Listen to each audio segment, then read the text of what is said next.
আসসালামু আলাইকুম।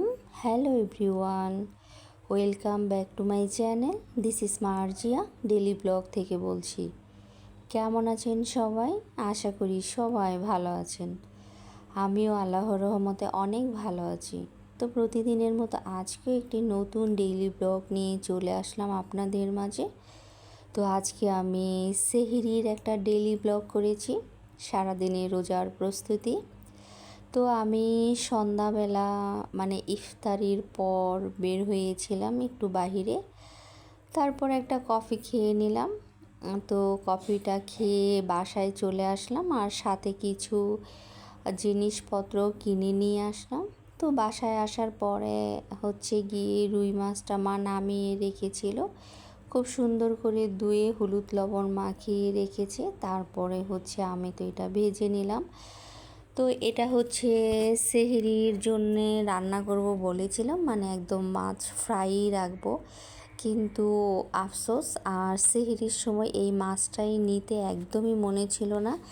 আর আমি টেবিল সাজাতে সাজাতে সময়ও চলে যাচ্ছিল। আমার মা তো আমাদের তাকায় ছিল, ভাবলাম যে না বেশি লেট হয়ে গেলে তারপরে আর সেহরি না খেয়েই রোজা রাখতে হবে।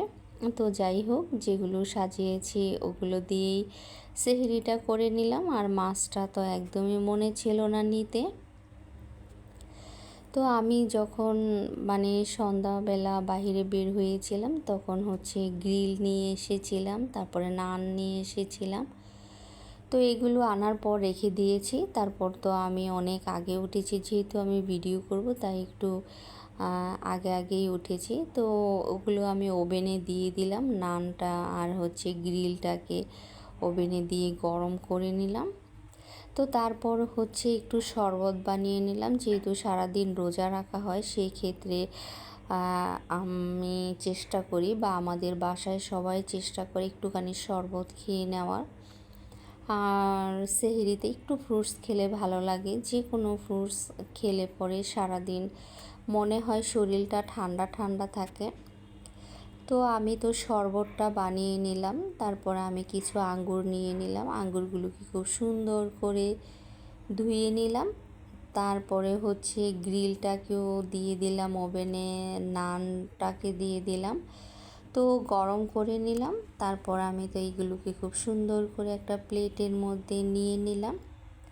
তো আজকে আলহামদুলিল্লাহ প্রথম আম খেলাম, মানে কাঁচা আম বের হয়ে গিয়েছে। তো আমাদের বাসায় দেখি কাঁচা আম এনেছে, তো আম দিয়ে ডাল, তো সেই একটা মজাদার খাবার ছিল।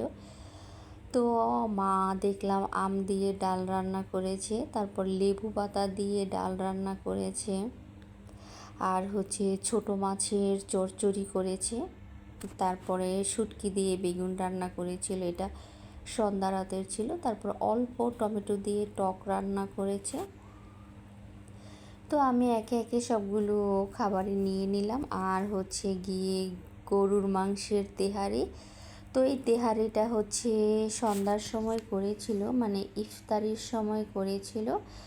তো আমি ভাবলাম যে আমি আর ভাত খাবো না, আমি গ্রিল দিয়ে নান খাবো আর হচ্ছে গিয়ে তেহারি খাবো। তারপরে সন্ধ্যার সময়ের জিলাপি ছিল, আমি আবার একটুখানি জিলাপি খেয়ে নিই, কারণ সেহরির সময় আমার কাছে সব খাবার দাবারের পরে একটুখানি মিষ্টি জাতীয় খাবার খেলে খুবই ভালো লাগে। আর খাবার দাবার তো আলহামদুলিল্লাহ আমার খেতে ভীষণ পছন্দ হয়। তো আমি নিয়ে নিলাম। তো এই তো সব কিছু সাজানো হয়ে গিয়েছে। তো আমার জন্যে শুধু কেউ আর বিরিয়ানিটা মানে চিকেন, সরি, বিফ তেহারিটা খাবে না।